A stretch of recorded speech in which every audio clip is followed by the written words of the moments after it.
Dans cette vidéo, nous allons aborder donc les cases d'options et les cases à cocher. Pour les insérer, c'est pareil que d'habitude. On a la possibilité donc en haut dans la barre d'outils ou sur la gauche directement dans la partie entrée. Les deux sont disponibles ici. Dans notre cas, supposons que nous voulions donc ajouter une partie dans le formulaire qui pourrait nous dire est-ce que, par exemple, ce fruit est en magasin? Est-ce qu'il a été mis en rayon réellement? Ou est-ce qu'on l'a reçu, qu'il est en réserve et qu'il n'a pas été mis? Comment on pourrait faire ça? Là, en l'état, on n'a pas vraiment de moyen de sauvegarder cette donnée. Donc pour commencer, on va modifier notre liste. Donc on va devoir se rendre sur le SharePoint, sur la liste fruits. On va ajouter une nouvelle colonne. Vous pouvez le faire donc comme d'habitude, hein, dans la partie paramétrage, ensuite paramètres de liste, et donc arriver dans cette partie-ci pour faire l'opération. Mais pour changer, on va le faire depuis l'autre côté. Donc depuis la liste, on a la possibilité d'ajouter une colonne. Ce qu'on va faire ici. Les choix nous sont proposés aussi ici. Là, dans notre cas, ça va être un oui/non. On prend le oui/non, on fait suivant et donc là, on a la partie, justement paramétrage qui est, enfin, même avec toutes les options, c'est un peu plus simpliste que l'autre côté, mais ça fait, très bien l'affaire. Et là, on pourrait marquer, par exemple, en rayon. Voilà. Ici, le type, c'est bien un oui/non. La valeur par défaut, ça sera non. Les contiennent des informations pas obligatoirement et on dit oui. Voilà. Donc à partir de là, on a donc, notre, liste qui a été mise à jour. Maintenant, ce qu'on aimerait faire, c'est aussi, mettre à jour tout ce qui a été fait avant, histoire justement de pouvoir y toucher après, comme il faut. Si on n'y touche pas, ça ne changera pas qu'on n'aura pas de bug à proprement parler dans l'application. Mais si à un moment donné, on veut pousser plus loin et faire, je sais pas, par exemple, un état des lieux de ce qui est, en rayon et ce qui n'y est pas, on peut avoir des soucis à cet endroit-là puisque là, on n'a pas de valeur, en fait. Donc ça risque de ne pas être calculé. Donc on va les mettre à jour et pour faire ça, on va passer par le mode grille. Ce sera donc l'occasion aussi de voir un petit peu ce système-là. Par le mode grille, donc une fois qu'on y est, là, ça fonctionne exactement comme un tableur Excel, hein, pour le coup. C'est là, c'est plutôt ce qui est cool, quoi. Donc si vous voulez mettre, donc la case à cocher, vous pouvez le faire. Vous pouvez vous amuser à étendre, par exemple, vous voyez? Ici, on peut très bien s'imaginer que, bah, on ne souhaite pas le faire et donc on laisse tel quel. Voilà. Donc là, par défaut, on a des valeurs true et en dessous, on aura les valeurs false. On peut quitter ensuite le mode grille, il y a pas de souci là-dessus. D'ailleurs, ça fait penser qu'effectivement, vu que c'est des cases, à cocher oui, non, contrairement à ce que j'ai dit tout à l'heure, c'est vrai que la valeur était déjà mise à false, donc on n'aurait pas eu de souci avec l'application. C'est vrai que c'est pas avec ces cases-là où on aurait eu ce genre de problème. Mais bref, donc là, notre liste est mise à jour. Maintenant, supposons que ici, je souhaite commencer par exemple par mettre, je sais pas moi, disons, une entrée, avec, des cases d'options. Voilà.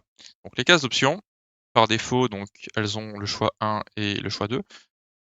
Ça, on peut le retirer et le mettre comme ça, par exemple. Voilà. Et donc nous, ce qu'on voudrait ici, donc dans nos 2 coches qui sont là, c'est récupérer, donc le fameux oui, non.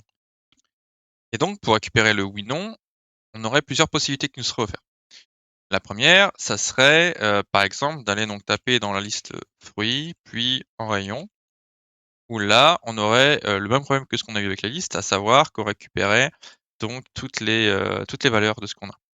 Donc là, si on voulait faire un truc comme ça, on pourrait se dire qu'on pourrait récupérer donc avec distinct et que à partir de là, on aurait, donc nos valeurs sans les doublons. Ce serait une des possibilités, mais honnêtement, ça serait une mauvaise possibilité. Tout simplement parce que, il y a aucun monde où vous allez travailler de ce genre-là. Parce que là, ce cas-là, ça vous impose d'avoir déjà des données qui sont remplies, dans votre liste et donc ça, c'est pas bon. Ce qui est possible à faire aussi, hem, ça serait par exemple, supposons que vous ayez plusieurs choix, qui vous soient donnés.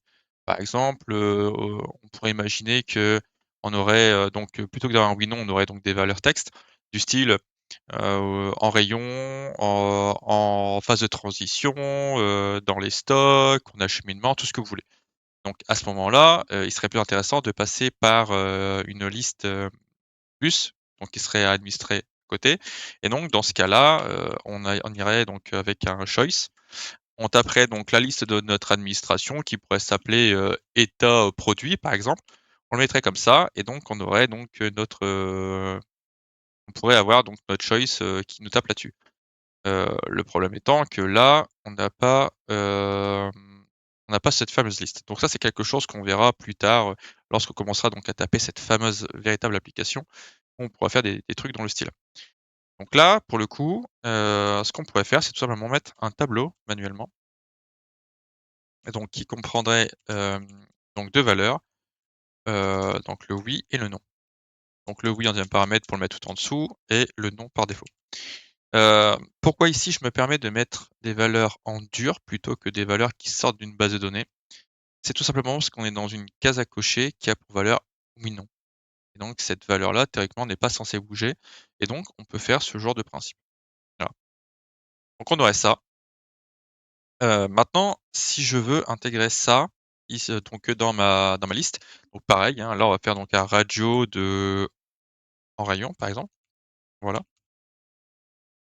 un truc dans le style et donc pour récupérer nos valeurs, ce qu'on pourrait faire, c'est donc d'une part on récupère notre en rayon ici, donc notre radio, on se dirige vers notre patch, ici donc on rajoute une ligne pour le en rayon qui soit proposé. On pose donc notre en rayon, point selected et donc là, en terminant cette ligne, il nous dit que en fait, ça ne va pas, par rapport à ce qu'on lui donne, du texte par rapport à un booléen, là-dessus, c'est un non. Donc, ce qui est possible de faire, étant donné qu'on est donc, sur une valeur française, va-t-on dire, on peut faire donc un if là-dessus, puisqu'en fait, on a du français dans notre, IHM, que ça soit aussi bien de la liste ou même du formulaire, mais en réalité, côté base de données, donc côté liste, c'est pas du français, hein, c'est de l'anglais, hein, c'est un true ou un false. Donc ce qu'on pourrait faire, c'est donc le selected.value est égal à, par exemple, la valeur oui. Donc si c'est égal à oui, à ce moment-là, donc point virgule et c'est égal à true. Et si c'est pas égal à oui, ça veut dire que c'est égal à false. Et donc, dans ce cas-là, enfin c'est égal à non, donc c'est égal à false. Donc là, on termine et point virgule en bout de ligne. Et donc, à partir de là, on a récupéré nos valeurs. Tout est prêt à être affiché correctement. Et donc, si maintenant on teste, alors ce qu'on va faire, c'est qu'on va prendre donc une valeur existante. Hem, D'ailleurs, c'est quoi? On va même, rajouter, la valeur dans le petit form, histoire de voir en fait, ce sur quoi on tape. Le bouton, on va le balancer, je sais pas, par exemple là sur le côté. Moi, il nous dérangera pas trop et on va rajouter donc ici, dans notre liste de référence, une case, voilà, en bout ici, qui donc là sera pas le prix en kilos, hein, qu'on va taper, mais c'est le en rayon. Voilà, donc le en rayon, vous voyez, comme je l'ai dit tout à l'heure, les valeurs anglaises, bah, elles apparaissent pile poil là maintenant. On pourrait s'amuser à les traduire en français, donc on aurait 2 possibilités pour ça. Soit d'utiliser un if, soit d'utiliser en fait une fonction, translate, qui nous serait proposée. On pourrait le faire donc avec, une conversion texte ou, directement avec le translate qui est implémenté dans Power Apps. Mais bon, là pour le cas, on n'a pas besoin de pousser aussi loin. On va juste, allez, juste prendre un if pour l'instant, façon simple. Dans tous les cas, les autres choses, on les verra, dans la foulée, dans les prochaines vidéos. On aura le temps de parcourir tout ça. Donc on a le en rayon qui est ici, donc si c'est égal donc à true, même pas, vous savez quoi? Vu qu'on est sur, une valeur anglaise, on va le prendre, version simplifiée. Donc de base, si on marque donc un if avec la condition qui est égale à this item.enrayon, il va considérer que si c'est true, c'est le raccourci. À ce moment-là, donc ça va être marqué oui, si pas, ça va être marqué non, tout simplement. Et donc ici, voilà, on a notre rendu qui nous est mis. On peut voir par exemple que les fraises blanches, elles, sont sur non. Si je m'amuse à venir ici, par défaut, j'ai pas mis la sélection, ici. Bon, on le fera après, c'est pas bien grave. Donc ça, on a notre prix ici. On va donc la mettre sur oui et on met à jour. Et donc là, on peut voir que les fraises blanches sont arrivées sur oui. Maintenant, si on se décide par exemple à, vouloir récupérer donc la valeur de notre fraise pour l'avoir donc ici. Parce que là, bon, pour le coup, le champ n'a pas été reset, hein, donc il est pas on peut pas vraiment trop s'y fier. Si on regarde dans les propriétés qui sont au-dessus, reset, il est à false, hein, donc là on va le mettre à true. Voilà, histoire de dire que ça, on puisse le récupérer, au début, donc dans la partie 1. Dès qu'on clique sur «Nouveau», on a donc les resets qui sont tout en haut et c'est là où on pourrait implémenter notre bouton, oui, non. Donc ça, je vous laisse le faire, hein, si vous avez envie de le tester, faites-vous plaisir. Et donc pour récupérer notre champ, donc ce qu'on va faire ici, c'est qu'on va se placer sur la partie «Default». Alors pour le coup, ici, on va naturellement penser que donc galerie 1.selected. En rayon, par exemple, c'est un dossier, mais en rayon, voilà. Si on fait ça, on devrait théoriquement avoir notre valeur. Sauf que ça marcherait dans le cas où on serait sur, l'application anglaise de Power Apps. À partir de là, oui, on aurait donc anglais pour anglais, on serait OK.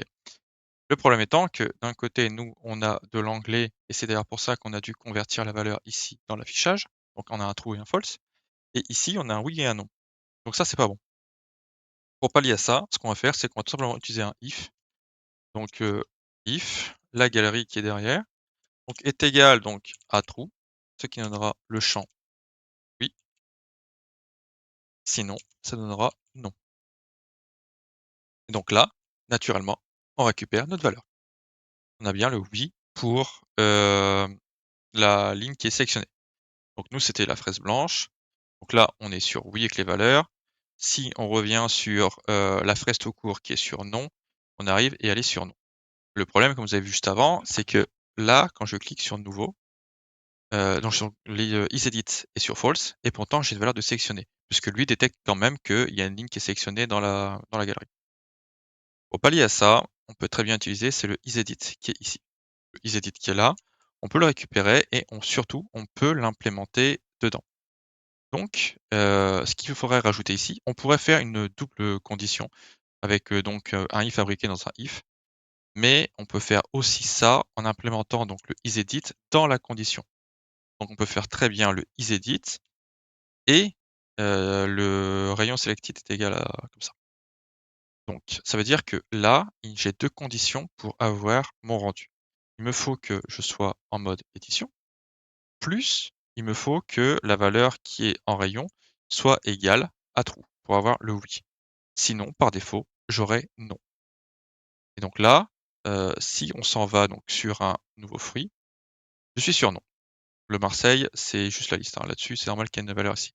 Si maintenant je prends la fraise blanche à oui, j'arrive sur oui.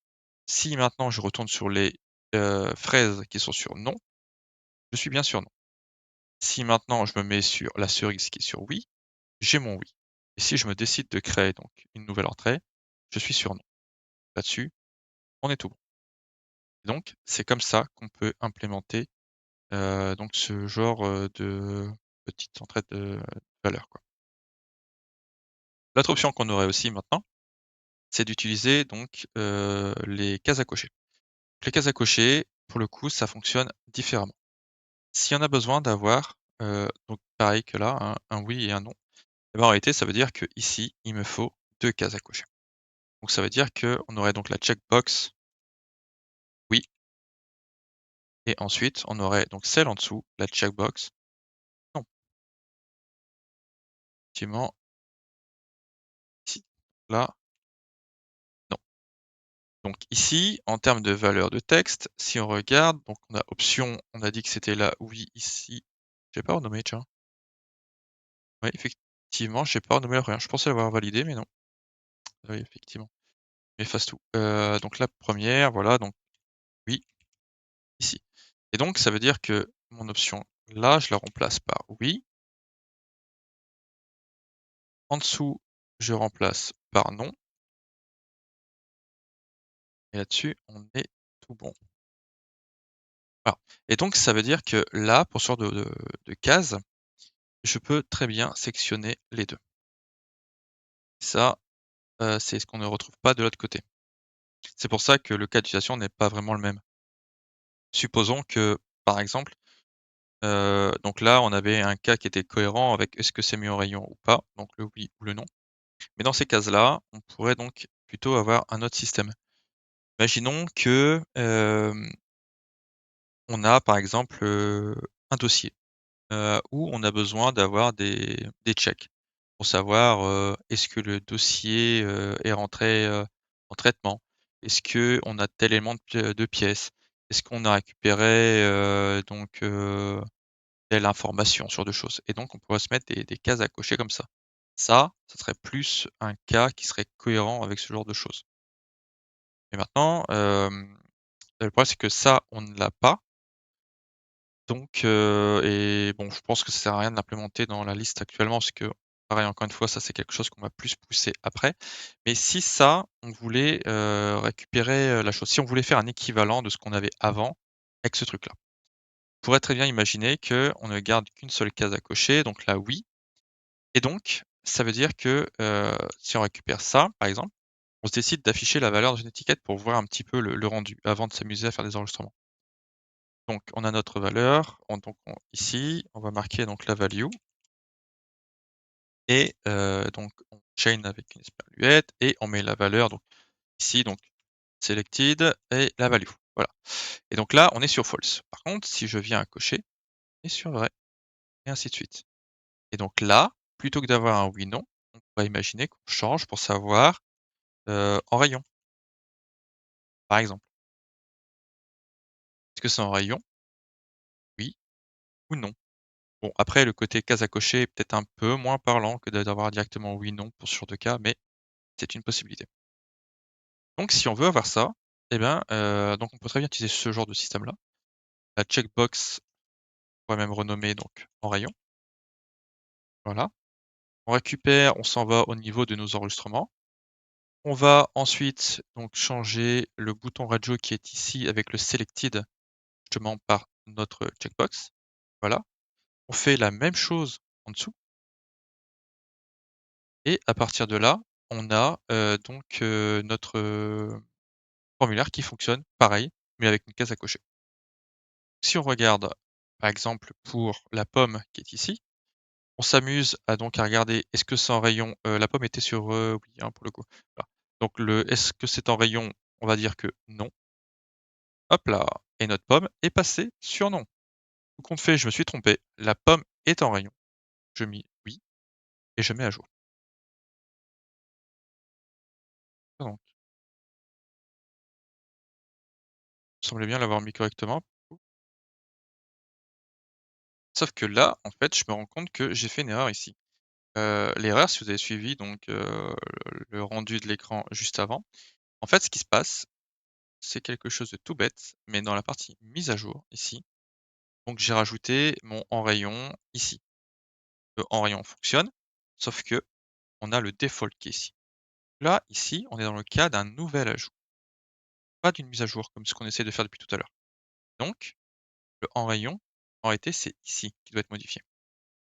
Si je fais ça, à ce moment-là, donc ma pomme qui est à non, je la bascule, donc ça non, j'y touche pas ça pour le coup. Donc je la mets donc sur oui ici avec le en rayon, je la mets à jour et la pomme passera effectivement à oui. Quoique des fois, peut-être ce process relire aussi un petit peu. Voilà, donc c'est comme ça que fonctionnent, les les checkbox et les cases à cocher. On en fera quelque chose d'un peu mieux, dès qu'on tapera donc une véritable application. Mais au moins, vous avez vu un peu comment ça s'utilise. Dans tous les cas, on va mettre, la vidéo sur pause à cet endroit-là.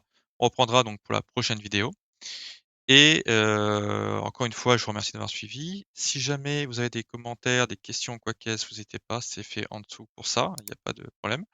J'essaierai d'y répondre dans le plus bref délai. N'oubliez pas de liker, de subscribe et de vous abonner, si le cœur vous en dit évidemment et je vous dis à très bientôt pour la prochaine vidéo.